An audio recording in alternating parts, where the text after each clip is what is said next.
Você sabia que a NASA escolheu a água potável para os astronautas da missão Apollo 11, a primeira que pousou na Lua, extraída de uma fonte localizada em uma cidade brasileira? Saiba qual é, lendo o e-book Programa Apollo, O Caminho para a Lua, disponível nas lojas da Amazon. Os links para a aquisição se encontram na descrição desse podcast. Adquirindo os e-books, você estará contribuindo com a manutenção desse podcast.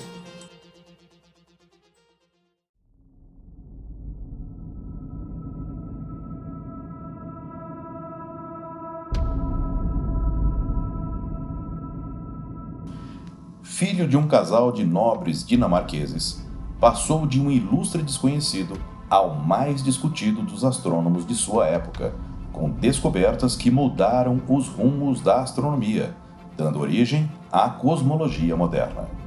Ele foi Tycho Brahe. Olá, eu sou Floresberto, apresentador do podcast Astronomia e Astronáutica, e vou levar você nessa viagem.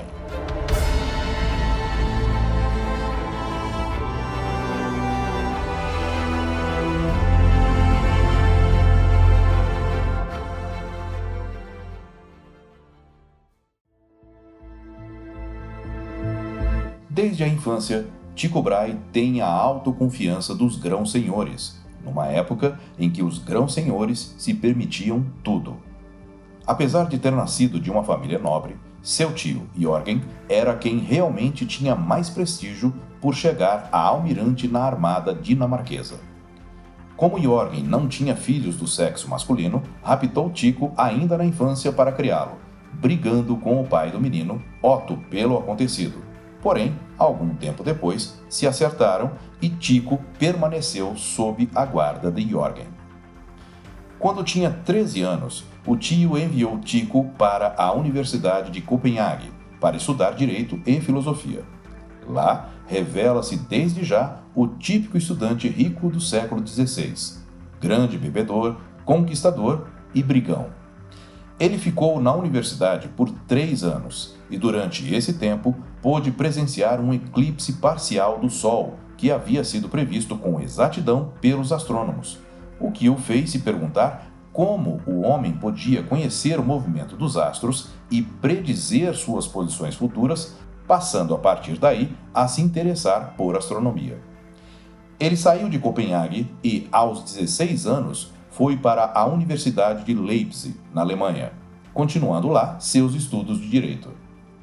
Apesar disso, continuou estudando os céus e no dia 17 de agosto de 1563, ainda com 16 anos, observou Júpiter e Saturno passarem muito próximos um do outro e, lendo as melhores tabelas astronômicas existentes na época, constatou uma enorme diferença entre o instante do acontecimento e o instante previsto.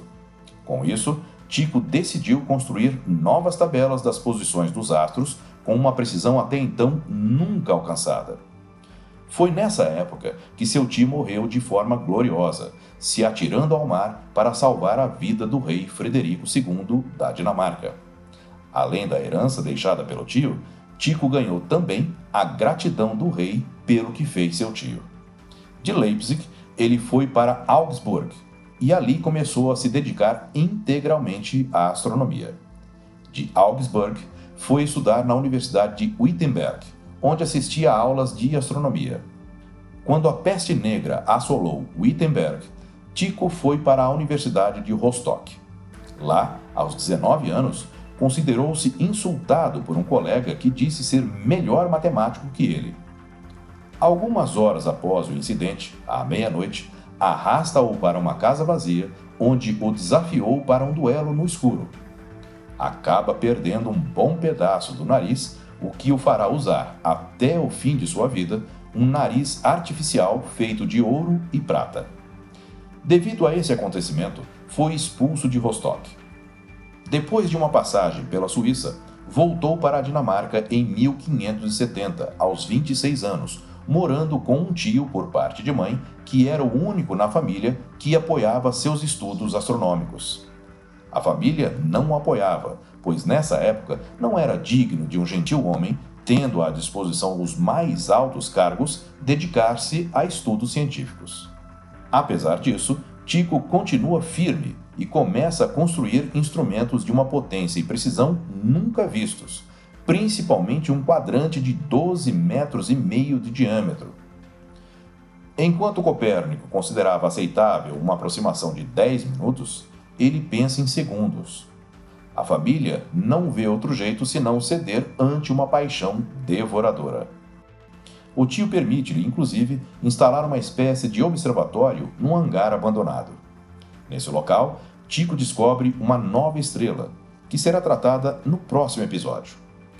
Num belo dia de 1577, ao cair da noite, enquanto estava pescando num pequeno lago, vê um objeto brilhando no céu. Quando a noite chega, vê estender-se no céu uma cauda gigantesca. Reconhece ser um cometa. Imediatamente, corre para seus instrumentos. Após estudos que duraram 2 meses, constata que a paralaxe do cometa é muito pequena, significando que ele estava muito longe, para além da órbita da Lua e até mesmo de Vênus. Até então, acreditava-se nos conceitos de Aristóteles, de que os meteoros evoluem em órbitas próximas à Terra. Além disso, os sábios do mundo inteiro acreditavam até então, baseado também em Aristóteles, que os diferentes planetas evoluem em órbitas sólidas. Tycho constata que a trajetória do seu cometa atravessa essas órbitas, o que significa que não eram sólidas. Mais uma vez, Aristóteles errou. Com esses estudos, Tycho Brahe de repente se vê elevado à glória internacional. Ele se torna, aos 31 anos, um célebre astrônomo, massacrado pelos adeptos de Ptolomeu e batizado de o João Batista da astronomia moderna. Acaba de nascer um novo gigante da astronomia. Eu sou Floresberto, produzi e apresentei esse podcast Astronomia e Astronáutica. Até a próxima viagem.